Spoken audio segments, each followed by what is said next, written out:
Once upon a time, there lived a woman who was addicted to drinking her own urine.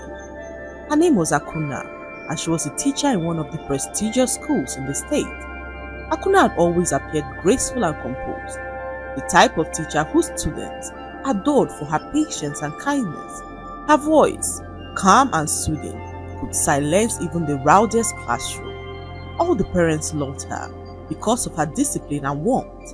However, beneath her calm eyes was a private torment that she could not live without: her love for urine. Every evening, after the school bell rang and all the students had left for home, Akuna would empty her bladder and gulp her urine as if her life depended on it. The warm metallic taste always made her wince, but Akuna found strange comfort in it. It was like a compulsion that she could not explain, a force that she found so hard to resist. To her, it was survival, a grotesque habit that had somehow become a coping mechanism that she could not abandon. She had kept it hidden for years, terrified of anyone discovering her secret, because she knew that the world would never accept such an absurdity. So Akuna kept her strange addiction hidden for years. She never dated or let anyone into her home. She had no friends and lived a life of solitude, fueled by her fear of ever being caught. All the men that came her way wondered why she was so hostile towards them. Akuna built a wall that no one could climb. She valued her satisfaction over any form of attachment that a relationship was willing to give. Her sisters were all married, but Akuna did not let this bother her. Even her little sister, who she cared for after their mother died, was now married with 2 children, and yet Akuna felt nothing. No longing, no jealousy, only a quiet relief that she never had to explain herself to anyone. She returned home every evening and spent her time enjoying her warm urine. Akuna could not imagine giving everything up for a man.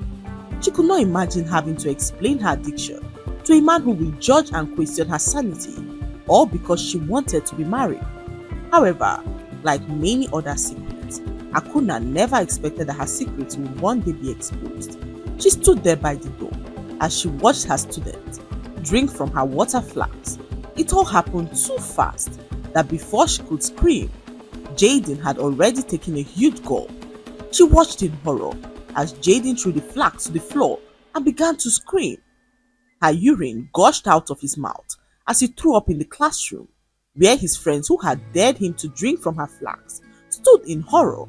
Jaden was there to drink from her flask, and in that moment, the silence that followed was heavier than any scream. The entire class froze. The sound of Jaden retching and gasping echoed through the classroom as the pungent odor spread, confirming the unthinkable. A few students gasped, others stumbled backwards, their hands covering their noses as they opened their eyes wide in disgust. Before she could say anything, her students began to whisper between themselves. "It's pee!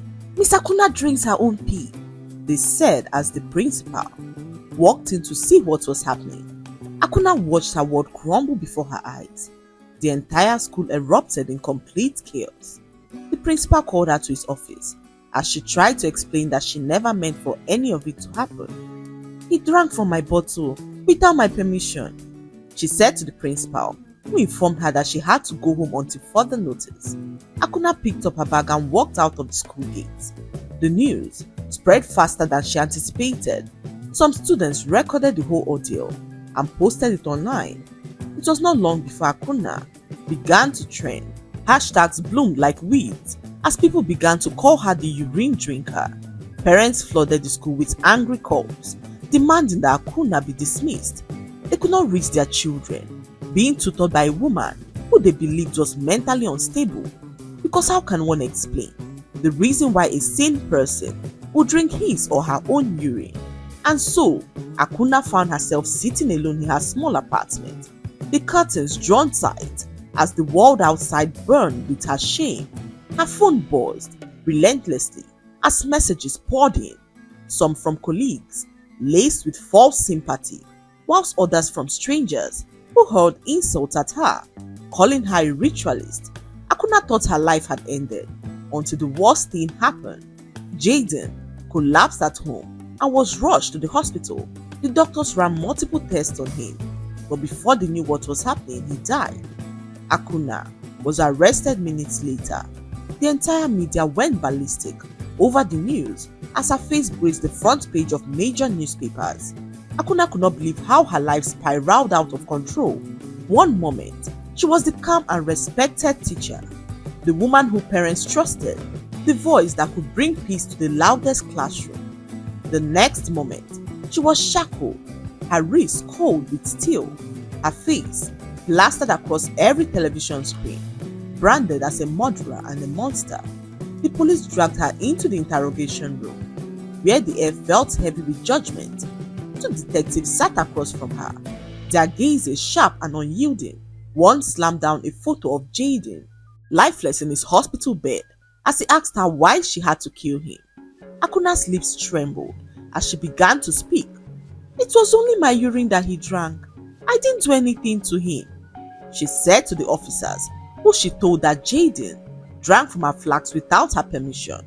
She told the officers how Jaden was there to drink from the bottle. "I never meant for him to drink my urine," she said to the officer, who watched her break down in tears. All her pleadings fell on deaf ears as her family did all they could to free her, but Jaden's family were hell-bent on seeking justice for his death. Akuna remained locked up in her prison cell. Her cravings for urine grew so unbearable. She sat there horrified as her body screamed silently for it. Her throat burned with dryness as her lips trembled uncontrollably. As Akuna sat slumped in the corner of her dim cell, drowning in despair, a soft voice broke through her thoughts. She looked up to see a fellow inmate approaching, a faint, reassuring smile on her face. The woman's name was Beulah. There was something familiar about her, and Akuna was so certain that she had seen her before. However, she could not place when or where. Beulah sat beside her quietly, the air between them heavy with silence, before she spoke with a gentle tone. "You don't remember me, do you?" she asked, her smile widening as she stared at her confused. "Last Christmas, we met briefly at your house," she said to Akuna, who immediately remembered who she was. Fragments of that day surfaced like ripples on water. Beulah was the last person that Akuna needed to see at this moment. She was Jide's younger sister, the man who once tried to date Akuna. The memory of that day flooded back with clarity. It was Christmas Eve, and Jide had sent Beulah to deliver a gift to her house. But Akuna, determined to keep her walls high, never even let Beulah pass the doorway. She had dismissed her with a polite smile, telling her that she wasn't interested, and shutting the door in her face before Beulah could even finish speaking. Now, fate had placed them in the same cell, and Akuna's face burned with a mix of embarrassment and shame. But Beulah's voice remained soft, free of any form of resentment. "Don't worry," she said gently as she noticed Akuna's discomfort. "I'm not here to remind you of the past or make things worse. I'm here because I can see that you're drowning, and I think I can help." Akuna's eyes lifted, her lips trembling as she spoke. "Help me? No one can help me. The whole world thinks I'm insane, and maybe they are right," she said to Beulah, who shook her head. "I'm a psychologist, and I know what addiction looks like. I know what shame can do to a person, and I can see that your problem isn't just the world hating you, it's that you hate yourself even more." Akuna turned her face away as tears poured down her eyes. For years, she had kept her secret buried, thinking that no one would ever understand. And now, sitting in a cell with a woman who she had once turned away, she finally felt a crack in the wall that she had built around herself. Beulah placed a hand lightly on her arm. "You can tell me how it started. No judgment. Let me be your psychologist for a moment. Let me help you," she said to Akuna, who for the first time let the truth out. The story she had carried in silence for years, that even her own sisters and family knew nothing about. It all happened so many years ago when Akuna was a child. She was a very dull child who failed all her exams and was mocked by her sisters and family. Her own family even went on to call her a dunce, and Akuna grew up resenting herself because of it. Her sisters, who were brighter than herself, became their parents' pride. She was often left out of conversations, forgotten at family gatherings, and mocked during meal times. "You're so slow," her elder sister would say as she mocked her, stating that Akuna would never make it past secondary school. Their parents did nothing about it. They sat back and watched as Akuna faced humiliation by her sisters. But what hurt most was her father's coldness towards her. On nights when her exam results came home, he would sit in his wooden chair, his voice sharp like a blade. "What's wrong with you, Akuna? Are you cursed? Even goats are more intelligent than you," he said to Akuna, who stood there broken as she watched her father stare at her disgustingly. He was a professor of maths, and Akuna never got her head around the subject. In fact, she hated mathematics so much that she began to have a phobia for numbers. In one of her math exams, she collapsed when she could not solve a single question. This made her father so mad that he looked her in the face and said that she would never amount to anything in life. This was shortly before her mother passed away, leaving her sisters and herself alone with their father. Her father was a very promiscuous man. He brought several women into their home, not caring how this affected them. One day, he brought a certain woman home to live with him. Her name was Njideka, and she had a son who she brought with her to live in their home. Her son Ken was about Akuna's age. He was extremely intelligent, and her father loved him because of this. One day, during dinner, Akuna sat back and watched as her father showered Njideka's son with praises. "Brilliant boy," he said repeatedly, as he boasted of the fact that Ken solved a difficult mathematical problem in minutes. "Unlike this dunce right here, who can solve basic maths," he said as he gestured towards Akuna, who sat there broken as she watched her entire family laugh at her like a joke. It was in that moment that something shifted in her. She had to succeed and was willing to do whatever it took to do so. Akuna, desperate to find answers, approached a teacher in her school named Ugonna. He informed her that if she drank her urine, she would be so brilliant. And Ugonna promised to teach Akuna on the condition that she comes for his lessons every day with a bottle of her urine, which she had to drink in front of him. Akuna, being young and naive, did not read much into it. All she wanted was to be brilliant, and if drinking her urine would make her brilliant, then she would do it for as long as it took. What Akuna did not know was that Ugonna was a pervert who enjoyed watching girls drink their own urine. He never defiled Akuna, but what his perversion did to her mind was far worse than any physical wound. Ugonna told her stories, convincing her that great scholars in ancient times drank their own fluids to enhance their memory. He spoke with such confidence and authority that the young naive Akuna believed all he said. Every afternoon, she would slip into his dusty classroom after lessons, clutching her small bottle, trembling with fear and hope. Ugonna would watch, smiling faintly as she forced herself to gulp down the bitter liquid, gagging and shaking, while he muttered, "You'll be great, my dear. You'll be brilliant soon." Weeks turned into months, and Akuna's grades began to improve, not because of the urine, but because Ugonna finally started to tutor her properly. But the habit had already imprinted itself in her mind, an association between success and her own urine, between what and humiliation. Her brain began to crave it, not as superstition, but as comfort. She had learned to swallow her shame, as literally as she swallowed that warm metallic fluid. Years later, when she finally escaped that school and Ugonna's control, the damage was already done. She could no longer focus without it.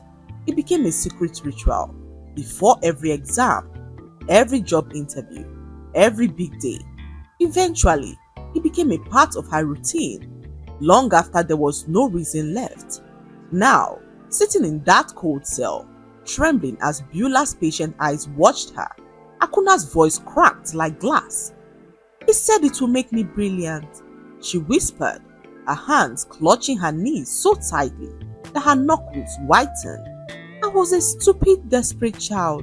I believed him. And now, I can't stop. It's the only thing that calms me. I know it's sick, Beulah. I know it's wrong. But I don't know how to live without it. Beulah's hand stayed on her arm, firm but gentle. Akuna, what Ugonna did to you wasn't just manipulation. It was abuse. He planted a prison inside your mind. This isn't your fault, even if the world will never understand. But you can be free from it. You can unlearn what he drilled into you. It will hurt, but you can heal. For the first time in years, Akuna let herself cry, not the quiet hidden tears that she had shed alone in her apartment. It was raw shaking sobs that filled the entire prison. Beulah held her hand as she let her grief spill out like a broken dam. Outside, the world still called her the urine drinker, the murderer, the monster. But inside that prison cell, for the very first time since she was a child, someone finally saw her as a victim, not as a freak. Beulah not only made her realize that she wasn't beyond saving, she went on to remind her that she wasn't alone in her suffering. She gave her a small reassuring squeeze as she told her why she herself was in prison. "Do you know why I'm in here?" she asked Akuna, who sniffled and shook her head, her tear-streaked face lifting slowly as she looked Beulah in the face. Beulah's eyes softened, though a glimmer of pain flickered behind them. "I'm here for a crime I did not commit. A man died, and they swore it was me." Her voice was steady, but her fingers trembled as she spoke. "His name was Olamide, and he was the love of my life. We are supposed to get married in 3 months. Olamide worked for his uncle, a wealthy man who ran a string of businesses in Lagos. One day, Olamide found evidence that his uncle was laundering money and secretly trafficking goods. He came to me panicked and said we needed to leave the country before things got worse. That same week, he turned up dead in his apartment, poisoned, and somehow every piece of evidence, the cup, the CCTV footage, even his phone logs, pointed to me. They said I lured him home, spiked his drink, and tried to run. But I wasn't even there that night. I was with my sister at her apartment, helping her with her newborn baby." Akuna frowned, her brows knitting together. "Didn't your sister testify?" Akuna asked Beulah, who revealed that she did. However, the footage was edited, and the prosecution said that she was covering for me. Olamide's uncle had connections everywhere. He bought off the police, the judge, even my own lawyer. I was sentenced to life in prison for killing the man I loved. Her voice cracked for the very first time. "The last thing Olamide ever said to me was promise me we'll make it out alive. And now I'm here, rotting in this cell, while his uncle lives free, richer than ever. Everyone calls me a murderer, a black widow, when all I ever did was love him." For a moment, the two women sat in silence, their pain filling the space like smoke. Akuna looked up at her as she began to cry. She could feel the pain in Beulah's voice as she recounted her heart-touching story.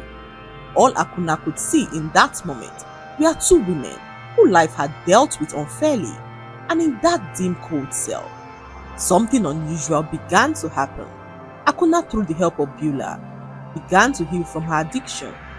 It wasn't an easy road to tread, but as the months went by, Akuna found herself waking up each morning without the desperate craving that had once consumed her.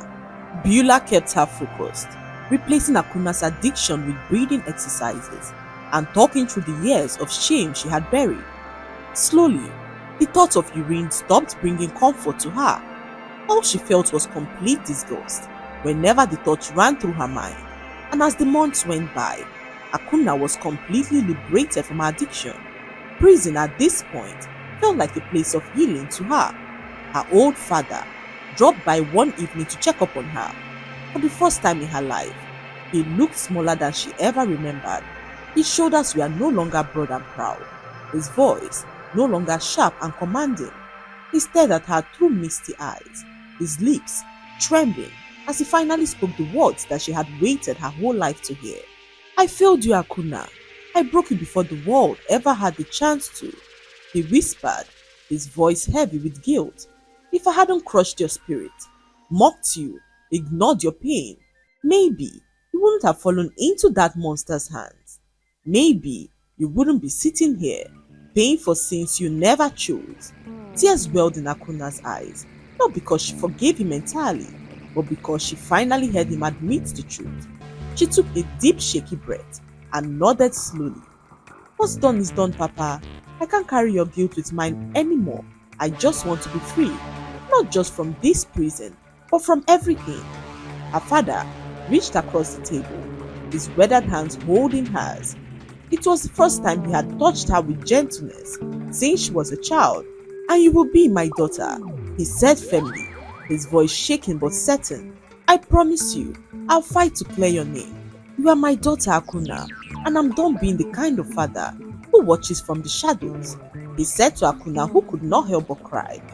Beulah's brother Jide, who had been overseas, returned to Nigeria and took up their cases. He had always dreamed of seeing Akuna again, but seeing her in prison with his sister was not something that he ever envisioned. Jide hired the best private investigator in the country who uncovered the truth behind Olamide's death, how his uncle had framed Beulah to cover up his crimes. The investigator found deleted CCTV footages from the night Olamide died.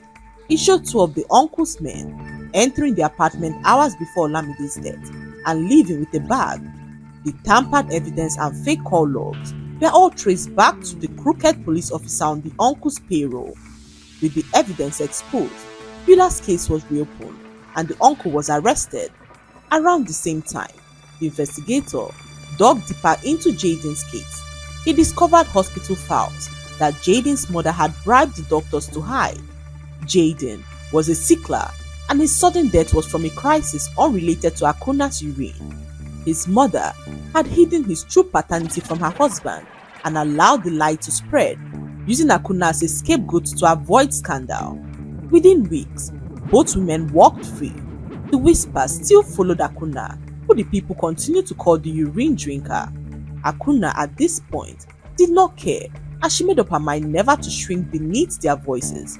She had healed, survived, and also found something unexpected in the process: love. When Jide saw her step out of those prison gates, his eyes did not hold pity or disgust. They held something Akuna had not felt in years: acceptance. He stepped forward, arms open, and Akuna, for the very first time, let someone hold her. She could not believe that she was free. Not only free from prison, but free from the addiction that had kept her bound for years. Beulah stood back and watched as her brother held Akuna in his arms. She had not seen him this happy in her entire life. She remembered how he cried on that fateful day, years ago, when she returned home with the gifts, to reveal that Akuna did not even give her a chance to speak. Now here they stood, finding love in the most unusual place, after pain and humiliation had shaped their lives. That was how Akuna and Jide began to build something beautiful. They didn't rush into marriage or the pressures of society. Instead, they started with trust, understanding, and the slow rebuilding of Akuna's life. Jide became her shield against the whispers, and Akuna found strength not in hiding from her past, but in facing it head-on.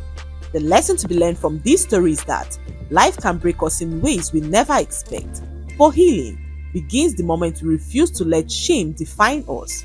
Akuna's pain taught us that people will mock and judge what they do not understand, but their voices do not have the power to decide our future unless we give them that power. It reminds us that no matter how deep our wounds, there are people, sometimes even strangers, who can help us rise again if we let them in. Most importantly, it shows that the labels the world throws at us are temporary, but the strength we choose to build within ourselves will last forever. Even in the darkest places, freedom and love can find us when we finally choose to forgive, to let go, and to live again. I hope you enjoyed this story.